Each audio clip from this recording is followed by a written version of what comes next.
From Leo Carmona, April 25th, 2020. Darnell, I hope that you are well.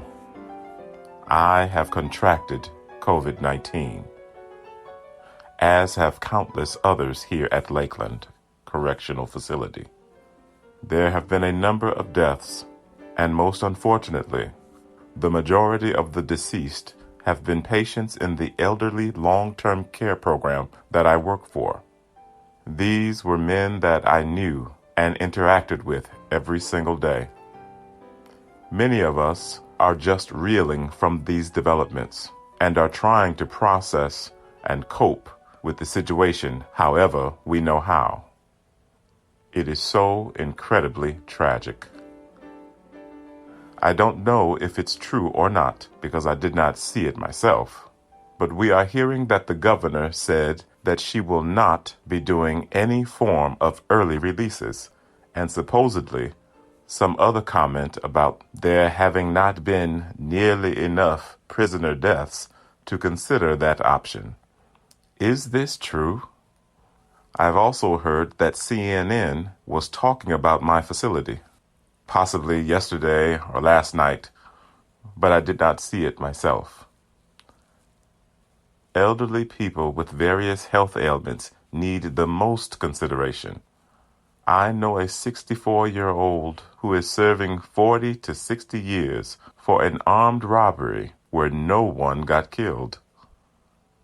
How does that even make sense?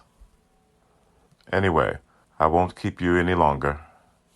I hope that you and your mother are well. Leo. From Robert Bowles, April 24th, 2020. Darnell, it was nice to hear from you. Prior to reading your message, I had sent Wendy Woods a message asking for a report from her regarding our class action suit dealing with the food. Also, I informed her about the prison population being tested this week, and over 88% of the results were positive for coronavirus.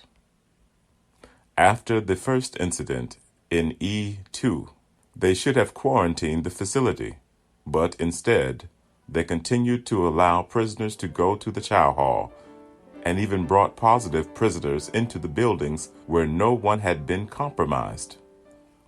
I think Wendy has a good point, and this would be a good case. I will be touching base with her, and I probably will be the one that coordinate activities at this location. I have been doing those breathing exercises you instructed me to do. I had a mild cough, but since doing the exercises, the cough has resided, and there hasn't been much left. Thank you for the information regarding the governor and those who is working to make a difference in trying to get us some kind of action. Take care of yourself and be safe. Robert. From Anonymous. Hey Darnell, thanks for sharing our situations behind these walls. What the MDOC is not telling the public is, we all have so-called masks, but they are nothing but material they use to make prisoners' clothing, while the officers have real PPE and real respirators or N95 masks. If we are living on top of one another, why can't we have PPE or N95 masks?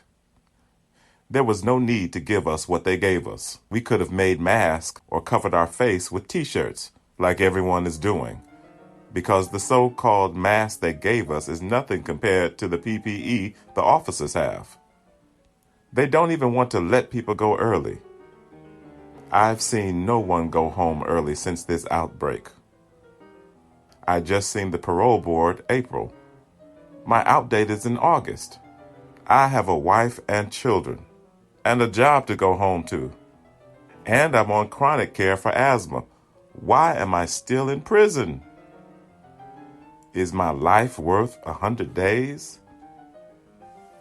Please keep anonymous because I don't want negative retaliation from MDOC. Thanks. God bless.